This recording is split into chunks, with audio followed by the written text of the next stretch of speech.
కోటేశ్వరరావు గారు, చెప్పండి.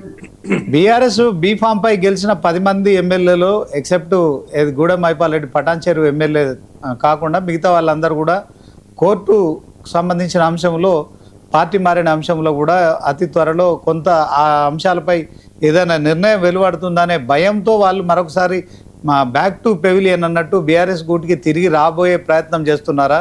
అదే క్రమంలో సుమిత్రానంద్ గారు చెప్తున్నారు ఆ టాపిక్ కనుక. సో ఇదంతా కేసీఆర్కు బలం అంటారా, బలహీనం అంటారా?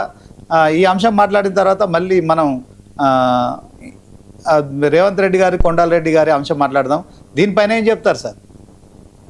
ఇప్పుడు రాజకీయ అవకాశవాదం లేదా అధికార దాహంతో పార్టీలు మారినా లేకపోతే పార్టీలు మారినట్లు సాంకేతికంగా లేకపోయినా కానీ వేరే పార్టీలోకి వెళ్ళి పనిచేస్తున్నటువంటి వాళ్ళు మాట్లాడేటువంటి మాటలని ఎందుకు మనం విశ్వసనీయత వాళ్ళకి ఇవ్వాలి, వాళ్ళ గురించి ఎందుకు మాట్లాడుకోవాలి అనేటువంటిది ప్రశ్న. ఇవాళ ఈ మాటలు మాట్లాడినటువంటి వాడు రేపు మరొక విధంగా మాట్లాడతారు. అందువలన మరి అటువంటి వారి పట్ల కేసీఆర్ కావచ్చు లేదా మొత్తం పార్టీగా ఎలాంటి వైఖరి తీసుకుంటుంది అనేటువంటిది మనం రాబోయే రోజుల్లో చూడాలి.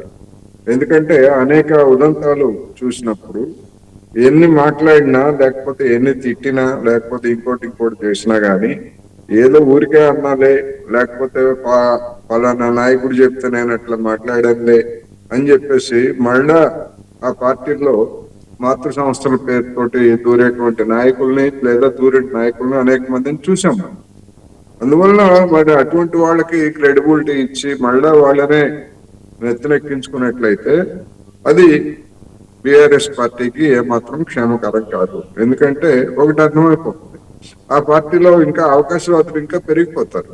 ఒకసారి ఇట్లా వెళ్ళినటువంటి వాళ్ళని తీసుకున్నప్పుడు మనం కూడా అటువంటి ప్రయోగం ఎందుకు చేయకూడదు అనేటువంటిది ప్రోత్సహించినట్టు అవుతుంది.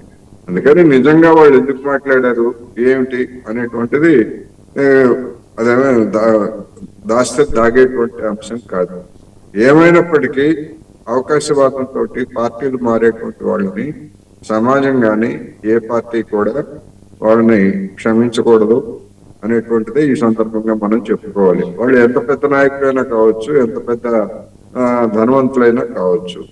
అందుకని ఒకసారి అవకాశవాదానికి పాల్పడిన తర్వాత ఖచ్చితంగా వాళ్ళని భిన్నంగానే చూడాలి.